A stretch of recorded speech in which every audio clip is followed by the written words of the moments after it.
It was pretty much all of the above. I mean, to get a call and be invited to join the Marvel universe is a kind of good day. For me, I just couldn't imagine such a thing might happen. So it was a great laugh when that call came in. And then the Ancient One was irresistible to me. I didn't know Doctor Strange. I didn't know those comics. But the way it was described to me very simply was just tantalizing. And yeah, I couldn't say no to this one. We just started with the things that we wanted to keep constant, like fluidity and a kind of general aspect. We didn't want to pin it down to any kind of, specific Buddhism, specific gender, specific nationality. We wanted to free it up from any kind of previous interpretation.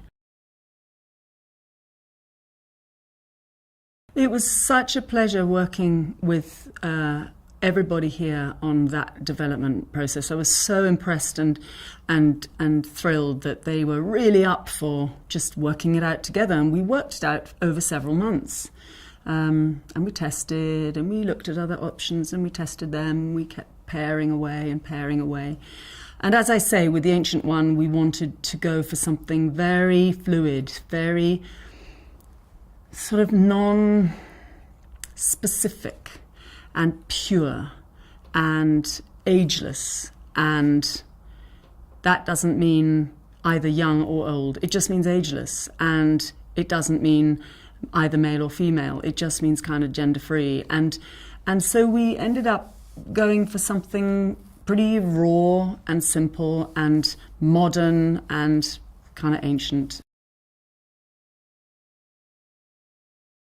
So Stephen Strange is this incredibly brilliant, super arrogant, very entitled neurosurgeon who is in New York, fixing people brilliantly, taking all the credit, taking all the money, super rich as a result, and not exactly digging deep spiritually, you might say. And he has a car crash and he loses the use of his hands, and it's kind of a disaster. And he spends all his money having hundreds of operations, well 9 I think it is actually, to have his hands put back together, and they don't work. So he's really at the end of it, and he's out of cash, and he's alienated his girlfriend, and he hears that there is this guy who he knew was paralyzed, has been walking around, and the reason he's walking around is because he went to this famous healer, or this arcane, maybe not so much famous as this legendary. Some people know about healer in this place called Cumberbatch in Kathmandu. And so he basically spends his last pennies on a ticket and goes to Nepal and finds the Ancient One, who is not at all what he expected. I think they're always casting kind of rocking people, to be honest. I think, I don't think this is, I think we're just, lucky to be the next band on the roster.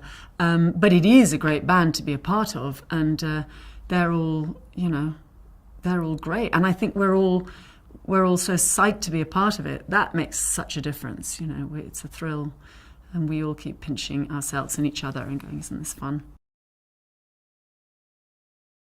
Benedict has got the brains and the wit to know how to play, as we know from his great Sherlock Holmes, a really arrogant so-and-so who you kind of want to see brought down a peg or two, and he does it absolutely brilliantly. He does it brilliantly in Sherlock, and he does it really beautifully here. And I think he really relished that, because Strange does dig deeper than Sherlock has to, and he has a real enlightenment of the spirit in this film, and I think he really loved doing that. I think that was a personal kind of pleasure for him to go on that journey, and I think he's just fantastic.